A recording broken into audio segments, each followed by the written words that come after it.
저는 지금 현재 라이엇 게임즈에서 디벨롭먼트 매니저로 일을 하고 있고요. 지금 에자일 코리아 얼라이언스라고 하는 이제 한국의 에자일을 좀 전파하기 위해서 모인 비영리 단체의 보드 멤버로서도 역시 활동을 하고 있습니다.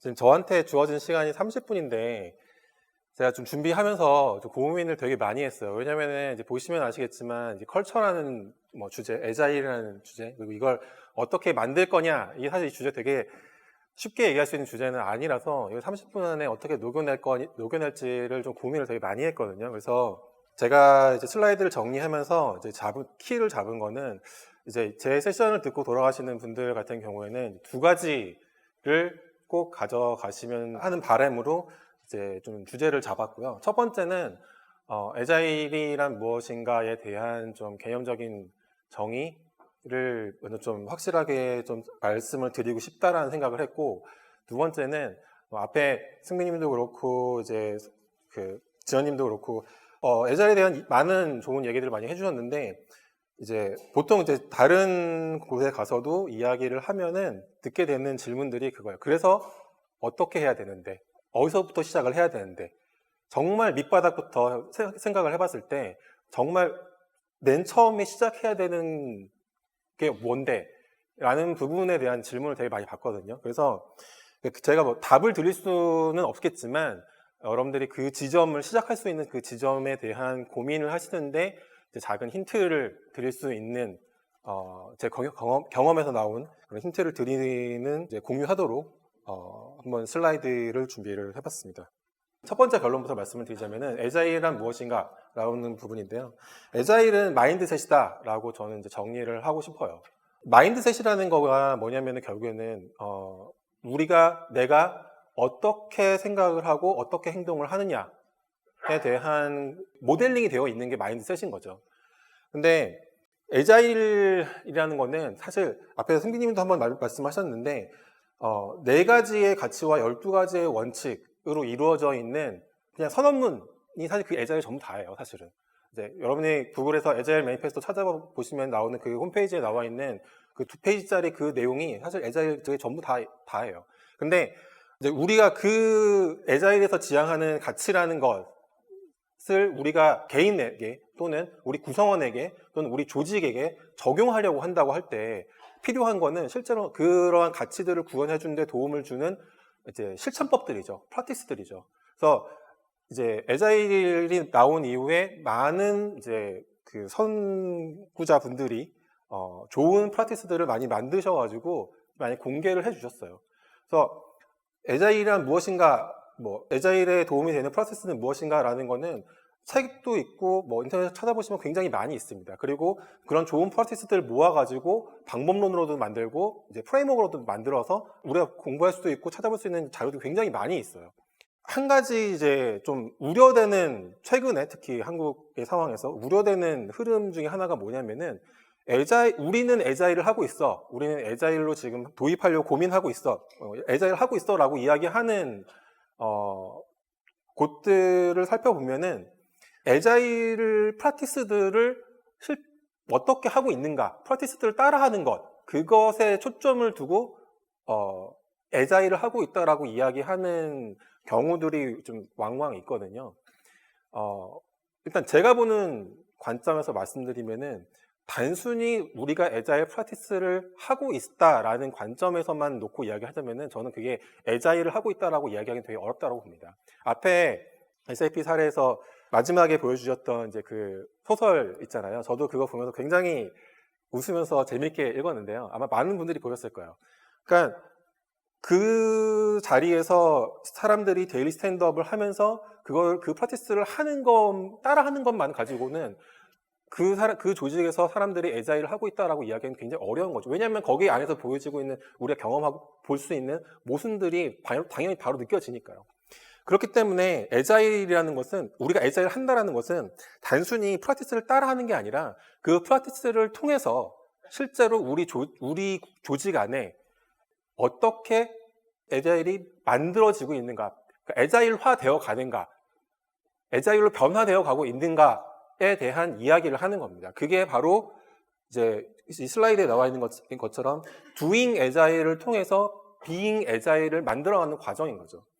그래서 에자일의 핵심 가치들을 조직 안에서 구현하기 위해서 우리의 생각과 행동을 바꾸어 나가는 과정, 그런 생각들과 행동이 바로 마인드셋으로 표현이 된다라는 이야기를 저는 꼭 해드리고 싶습니다. 그러면은 문화라는 거가 무엇이냐? 제가 좋아하는 위키피디아의 정의에 의하면은 컬처라는 거는 사회적인 행동과 규범이다라고 이야기를 하고 있어요. 즉 무슨 말이냐면은 내가 실제로 어떻게 생각을 하고 행동을 하는지를 내재화되어 있는 거가 바로 문화인 거죠.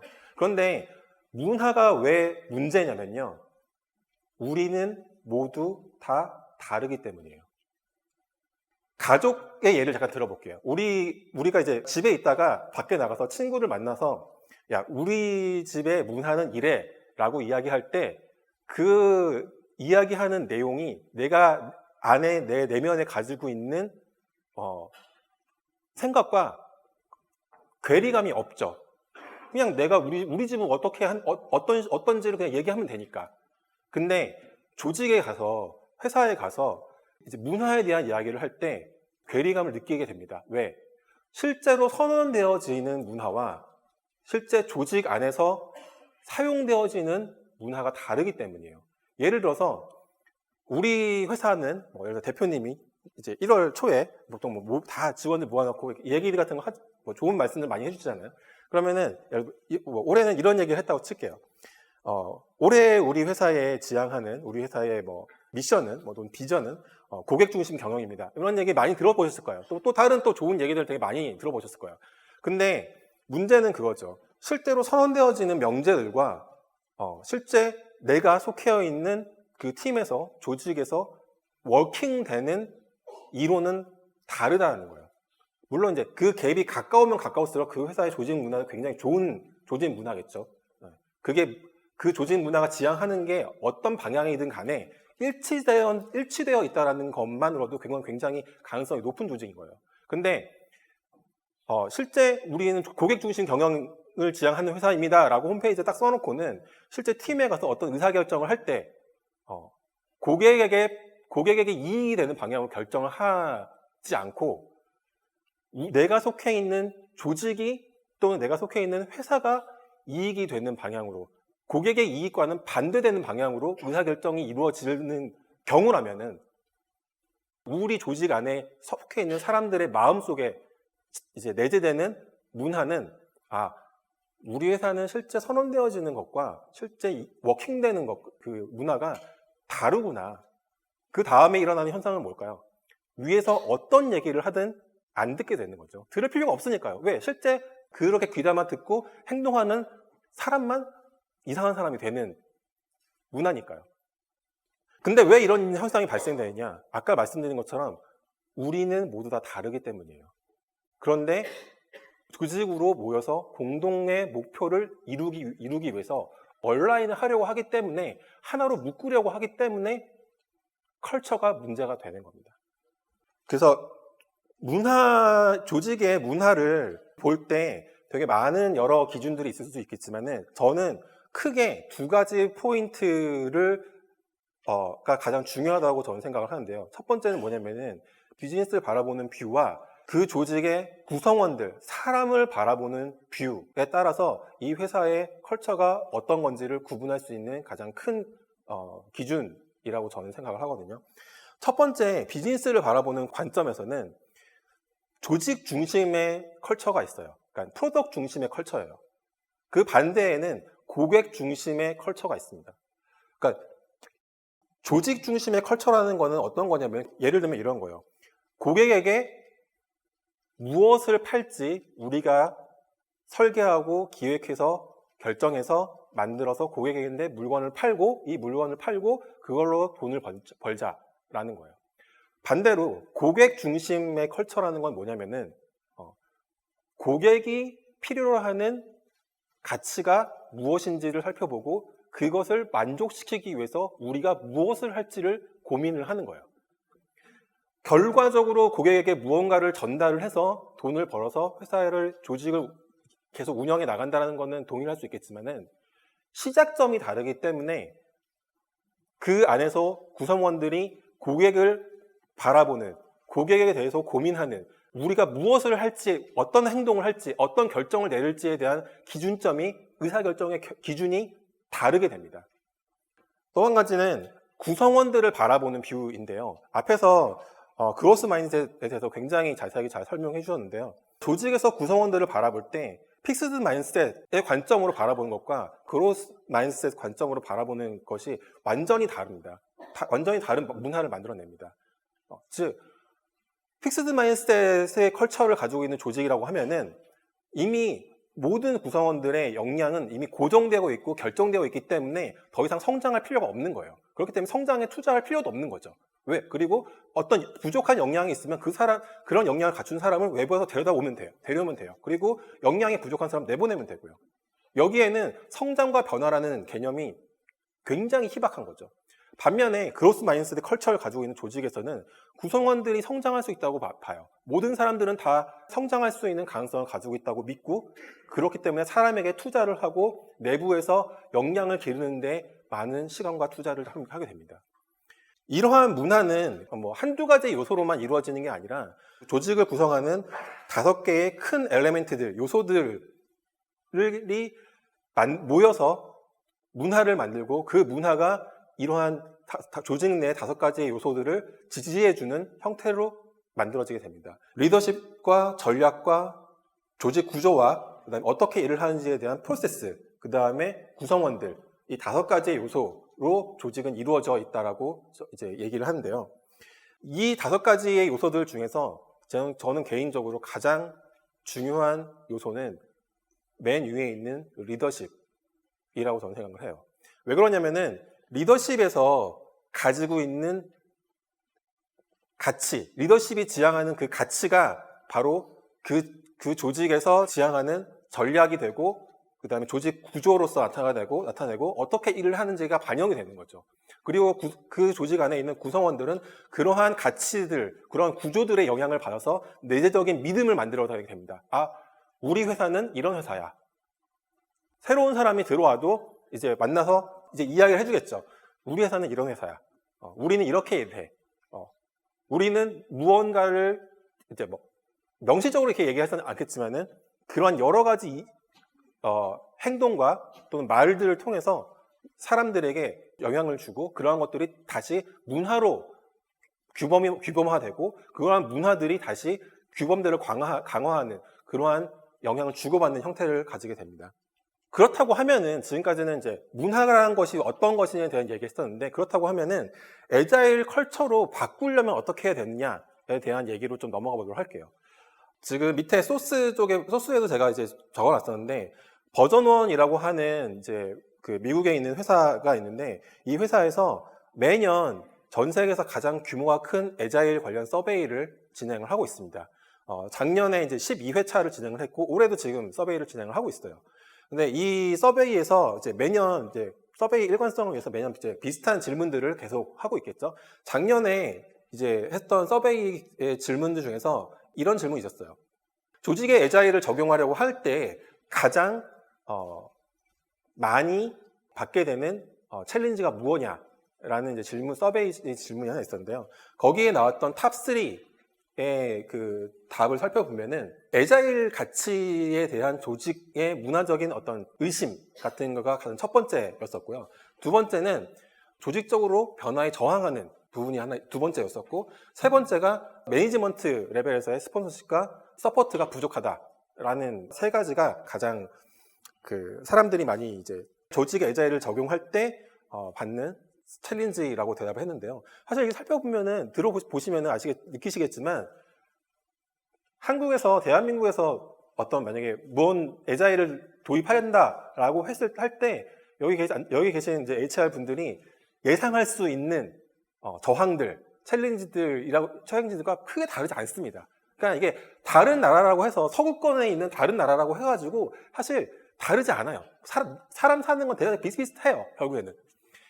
근데 이제 여기 나왔던 세 가지 탑 3만 제가 뽑았는데, 이 탑 3에 있는 걸 보시면 아시겠지만, 결국에는 어떤 변화를 우리가 지향하고자 할 때 가장 핵심이 되는 건 뭐냐면은 문화적인 저항을 어떻게 컬처럴 레지스턴스를 어떻게 핸들링 할 것이냐가 결국에는 핵심이다라는 걸 우리가 알 수가 있습니다.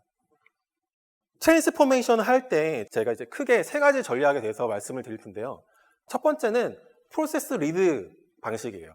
이게 뭐냐면은 앞에 살펴봤던 5가지의 조직의 구성 요소들 중에서 프로세스 또는 스트럭처를 먼저 앞으로 내보내는 거예요. 그래서 왼쪽에 있는 파란색 세모가 기존의 포지션이고 오른쪽에 있는 초록색 세모가 이제 우리가 가야 되는 투비가 되어야 되는 그 포지션이라고 가정한다고 하면은 프로세스나 스트럭처 같은 것들을 먼저 바꾸는 겁니다. 그러면은 그 프로세스가 앵커가 돼서 나머지 스트럭처나 리더십이나 피플을 끌고 오는 그런 전략인 겁니다.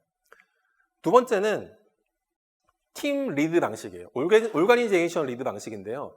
이게 한 번에 모든 조직을 다 바꾸는 게 너무 어려우니까 일단 우선 이 A팀이 있다고 하면 이 팀을 먼저 이런 식으로 한번 적용해가지고 이 팀을 먼저 애자일화로 바꾸는 거야. 그래서 이제 보내는 거죠. 그 다음에 보내놓고 얘네가 잘 되는구나 라는 걸 확인을 하면은 또 다른 또 팀들을 또 하나 보내서 이렇게 모든 조직이 결국엔 다 오른쪽으로 이동하는 바로 그런 전략입니다. 세 번째는 컬처 리드 방식인데요. 모든 조직의 구성 요소들을 동시에 조금씩 점진적으로 문화를 바꾸어 나가면서 변화를 트랜스포메이션 해 나가는 겁니다.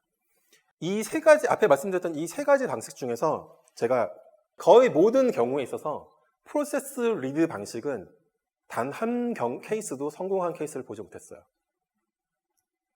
많은 경우에 있어서 우리 회사의 조직을 트랜스포메이션 하겠다. 그게 뭐 애자일 트랜스포메이션이 됐던 뭐 디지털 트랜스포메이션이 됐던 무엇이 됐든 간에 트랜스포메이션 하겠다라고 했을 때 맨 처음 떠올릴 수 있는 가장 손쉬운 방법은 조직 개편하고 프로세스 바꾸는 거죠. 앞에 승빈님이 한번 말씀하셨던 스포티파이 모델 그림 기억나시죠? 그 모델이 성공할 수 있었던 이유는 사실은 모든 조직을 다 부셔버렸기 때문이에요. 사람과 조직을 다 부수고 새로 리빌딩 했기 때문입니다. 단순히 프로세스나 스트럭처만 바꾸고 거기에 사람들 보고 따라오라고 해가지고는 전혀 변하지 않아요. 혹시라도 여러분들이 알고 계신 케이스 중에서 스트럭처나 프로세스만 바꿔놓고 나중에 사람들이 따라가서 전체 트랜스포메이션이 성공한 케이스가 있다고 하면은 저한테 꼭 알려주세요. 두 번째 말씀드렸던 팀 리드 방식 또는 올가니제이션 리드 방식 같은 경우는 현재 한국에서도 그렇고 몇몇 곳에서 사실 실제 지금 진행을 하고 있는 방식이에요. 그런데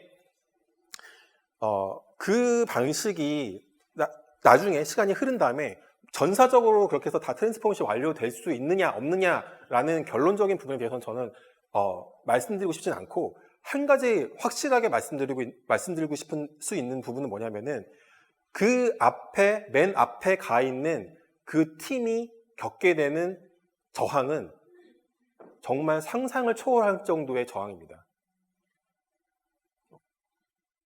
그 팀이 성공할 수 있도록 리더십에서 굉장히 강력하게 장기적으로 스폰서십을 해주지 않는다면은 결국에는 그 조직의 저항 때문에 그 팀이 뒤로 당겨져 오게 되어 있어요. 그렇기 때문에 이거는 일종의 굉장히 양날의 검 같은 그런 방식이라고 저는 말씀드리고 싶어요. 세 번째, 지금 화면에 보고 계시는 컬처 리드 방식은 한마디로 이제 이야기를 하자면은 1000명이 동시에 한 번에 한 걸음을 내딛는 거다라고 저는 말씀을 드릴 수 있습니다. 여러분들 아마 이제 여기 남자분들 많이 계시는데 군대 다녀오신 분들은 아마 기억하실 거예요. 행군할 때 여러분들 어떻게 행군하시죠? 그냥 한 줄로 쭉 서가지고 목적지를 향해서 걸어가죠. 완전군장하고. 그런데 완전군장을 하고 목적지를 향해서 걸어가는 것이 행군인가요? 그게 행군의 목적인가요? 아니죠. 우리 부대 모두가 동시에 출발해서 동시에 도착을 하는 게 행군의 목적이죠. 그리고 그걸 빠르게 트랜스포메이션 할 때 가장 어렵지만 가장 확실한 방법은 우리의 문화를 점진적으로 바꾸어 나가는 어프로치를 했을 때 가장 성공할 확률이 높습니다. 그 부분에 대해서는 저는 확신을 가지고 말씀드릴 수 있고요. 그래서 이렇게 에자일을 도입을 할 때 성공을 하려면은 어떤 것들이 필요하냐라는 것을 앞에 말씀드렸던 버전1 그 서베이에서 똑같이 질문을 했었는데요. 탑 5가지의 성공 요소들에 대해서 이제 서베이가 됐어요. 첫 번째 나왔던 제일 높은 답이 뭐냐면은 인터널 에자일 코치입니다. 여러분 조직 내부에 반드시 에자일 코치가 있어야 합니다. 두 번째하고 세 번째는 사실 하나로 묶을 수 있는 건데요. 조직 내에 프랙티스나 프로세스 같은 것들이 어크로스 팀의 여러 팀들에 걸쳐서 전사적으로 활용할 수 있는 도구들이 있어야 한다는 뜻이에요. 네 번째는 외부의 어떤 컨설턴트나 에자일 컨설턴트나 트레이너들을 통해서 교육을 받아야 된다라는 거고, 다섯 번째는 역시 또 중요한 스폰서십에 대한 이야기입니다. 그래서 이러한 트랜스포메이션을 여러분들이 고민을 할 때, 여러분들의 조직에 에자일 컬처를 적용하려고 할 때 여러분들이 마인드에 두셔야 되는 어떤 메타포는 뭐냐면은 딸기잼과 같은 거라고 저는 말씀을 드리고 싶어요. 그러니까 딸기잼이라는 건 어떤 의미냐면은, 딸기잼은 딸기로 만들죠. 근데 딸기를 딸기잼으로 만든 이후에 얘를 다시 딸기로 되돌릴 수 있을까요? 트랜스포메이션이라는 거는 바로 이런 것 같이 폼을 바꾸는 거예요. 형태를 아예 바꾸어서 돌아갈 수 없게 만드는 겁니다. 그러한 모양을 바라보고 트랜스포메이션을 생각을 하셔야지만 정확한 어프로치를 하실 수 있다고 저는 말씀드리고 싶습니다. 그러니까 정리하면은 에자일은 마인드셋입니다.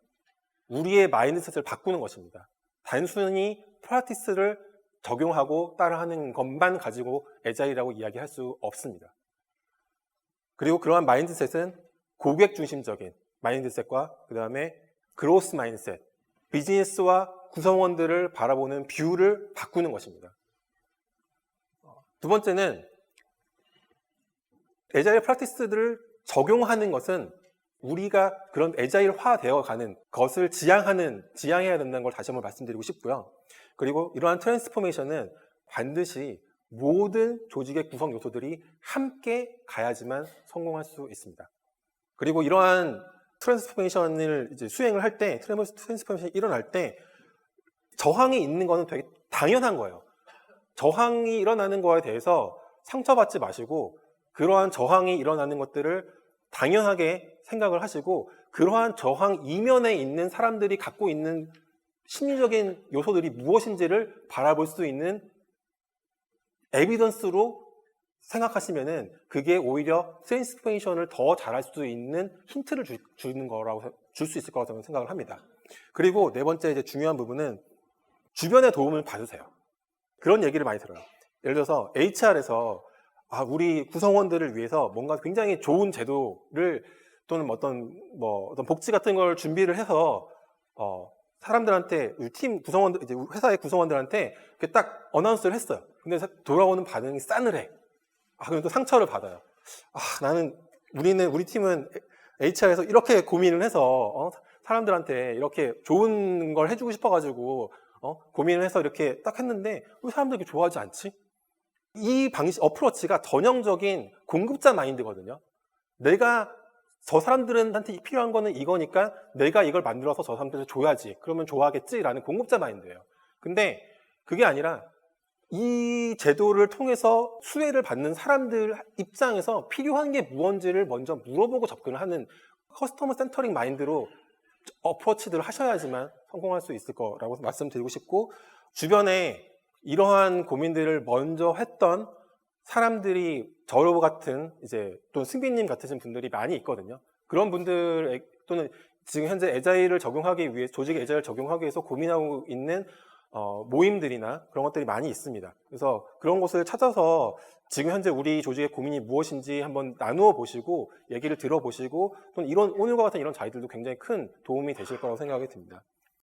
그리고 이거는 제가 4년간의 이제 에자일 코치 경험과 또 조직에 대해 고민하는 경험으로서 실제 적용을 할 때, 시작하실 때 도움이 되는 어드바이스인데요. 첫 번째는 기존의 조직의 히스토리와 레거시를 존중하셔야 합니다. 제가 처음에 이제 어떤 팀을 맡아서 스크럼 마스터로 들어갔을 때 제가 제일 그 뼈 아프게 실수했던 게 뭐였냐면은 기존에 이 팀에서 해왔던 것들이 왜 이렇게 됐었는지, 왜 이렇게 일을 하고 있는지에 대한 이해를 하지 않고, 이게 지금 좋은 거고, 이게 맞는 거고, 이게 정답이니까 이렇게 하셔야 돼요. 이렇게 하셔야 돼요. 이렇게 할 겁니다. 라고 사람들을 끌고 왔어요. 그런데 제가 나중에 시간이 지난 다음에 피드백을 받았을 때 굉장히 마음이 아픈 피드백들을 많이 받았어요. 그것 때문에. 그 팀원분들이 당신의 그런 태도 때문에 상처받았어요. 우리가 존중받지 못한다고 느꼈어요. 그런 피드백들을 굉장히 많이 받았어요. 근데 제가 그때 굉장히 반성을 많이 했습니다. 조직 레벨에서, 예를 들어 회사 레벨에서 어떤 트랜스포메이션을 시도를 하려고 하실 때 기존의 현재 지금 이렇게 되어 있는 as is에 대한 존중하는 마음을 가지고 거기서부터 시작을 하셔야 합니다. 두 번째는 사람들에게 투자하셔야 돼요. 인터널 에저일 코치를 내부에서 키우거나 또는 외부에서 데리고 와서 인터널 에저일 코치로 삼는 거에 대해서 처음 시작하시는 조직 같은 경우에는 저는 이거보다 더 싼 효과적인 어프로치는 없을 거라고 저는 생각을 합니다. 그 다음에 세 번째는 노 실버 블렛 되게 유명한 텀이죠. 네. 답이 없어요. 모든 회사들마다 처해 있는 상황이 다 다르기 때문에 모든 회사마다 다 다르게 어프로치를 시작하셔야 됩니다.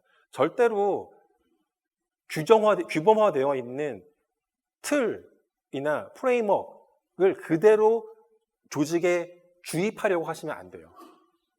그리고 앞에 제가 말씀드렸던 석세스 팩터들이 있었죠. 그런 것들을 최대한 활용하라고 말씀드리고 싶고요. 마지막에 에자일을 구현할 때는 에자일스럽게 해야 된다라고 말씀드리고 싶어요. 에자일 컬처를 구현하려고 할 때 탑다운으로 이제 너네 이렇게 해라고 누르시면은 그게 워킹하지 않습니다. 그 누르는 힘이 사라지는 순간 다시 원래대로 돌아와요. 우리 조직이 왜 에자일 트랜스포메이션 하고 싶은 건지 그 이유에 대해서 스스로에게 조직 내에서 진지하게 질문을 해보시고 그 답을 가지고 시작을 하셔야 됩니다. 자, 이제 결론인데요. 결론이라기보다는 앞에 말씀드렸던 제가 두 가지 꼭 가져가셨으면 좋겠다라고 했던 거에 두 번째인데요. 다 좋은 얘기고 무슨 얘기인지 알겠는데 다 좋은 얘기인데 그래서 어떠라는 거야. 네. 이 네 가지의 컬처를 만드는 것부터 시작하라고 말씀드리고 싶어요. 첫 번째는 여러분 우리 조직 내에서 신뢰의 문화를 만드셔야 됩니다. 그리고 두 번째는 다양성을 포용하는 문화를 만드셔야 돼요. 이게 되면은 두 번째 다양성을 포용하는 문화를 만드시게 되면은 어떤 거가 이루어지게 되냐면은 바로 조직 내에 구성원들 간의 심리적 안전이 만들어지게 됩니다. 그러면은 거기서부터 협력과 피드백의 문화를 만들어 나가실 수 있어요. 협력이라는 거는, 콜라보레이션이라는 거는 협업과는 다른 개념이에요. 우리가 한 팀으로서 하나의 공동의 목적을 향해서 서로 어떻게 힘을 주고 받을 것이냐, 협력을 해 나갈 것이냐에 대한 이야기예요. 협업이라는 거는 이 목적을 달성하기 위해서 필요한 태스크들을 서로 나눠가지고 서로 인터랙션이 없게 만든 다음에 각자 만든 결과물들을 가져가지고 합해서 결과를 내는 것이 협업인 거죠. 협력은 그것과는 전혀 다릅니다. 에자일 조직으로 전환할 때 우리가 궁극적으로 지향하고자 하는 문화는 뭐냐면은 조직 내에서 협력하는 문화를 만드는 거예요. 그리고 동시에 협력하는 문화를 만들기 위해서 필요한 거는 동시에 피드백을 주고받을 수 있는 문화를 만드는 겁니다. 그런데 피드백을 주고받는 문화를 만들기 위해서는 제가 앞에 말씀드렸던 두 가지 컬처, 신뢰의 문화와 그 다음에 다양성을 포용하는 문화를 만들지 않으면은 건강하게 피드백을 주고받는 문화를 만들긴 대단히 어렵습니다. 마지막으로 제가 존경하는 마이크 콘의 말을 인용하면서 마치려고 하는데요. 지금 현재 우리가 얼마나 잘하고 있는지와 상관없이 다음 달에 더 성장하지 않는다면은 우리는 애자일하지 않는 겁니다. 반대로 우리가 애자일하다고 얘기하는 거는 지속적으로 끊임없이 성장하는 문화를 만들었을 때 우리는 애자일하다라고 이야기할 수 있는 겁니다. 마치도록 하겠습니다.